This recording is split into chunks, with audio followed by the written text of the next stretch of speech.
While the Kurds seek support in the fight against ISIS in Iraq and Syria, countries around the world are scrambling to keep young people from traveling there. But as Michael Holmes explains, a growing number of them are being recruited by extremists.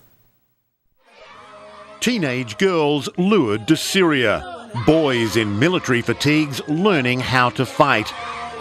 These are the latest young victims of ISIS.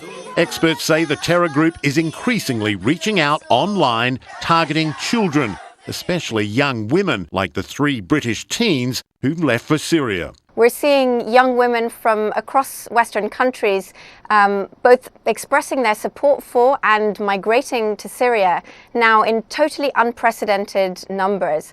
And I'd say that this is the result really of an extremely sophisticated propaganda recruitment machinery that's targeting young women very, very specifically. Metropolitan Police say the missing girls may have been in contact with an ISIS blogger, possibly a young female recruit also from Britain, who says in one post, quote, "You can find shampoos, soaps and other female necessities here, so do not stress if you think you will be experiencing some cave woman life here."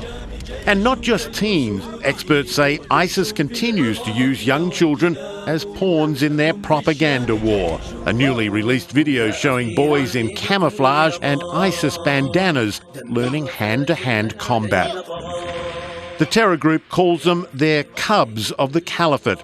Whether they're from the West or a war-torn country like Syria, experts say young people can be vulnerable to the terror group's message and false promises. They believe erroneously that they're going out to help people.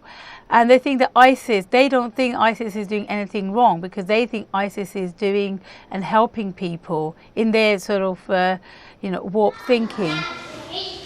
That warped thinking is reinforced in ISIS-run schools now operating in places like Raqqa in Syria. Many fear this is where ISIS is raising a whole new generation of young jihadists.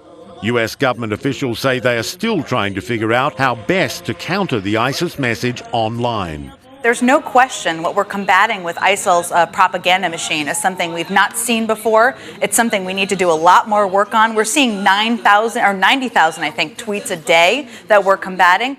ISIS is not just luring children, it is also kidnapping them. A rights group says as many as 100 people from a Christian minority were abducted in Syria on Tuesday, including a large number of women and children.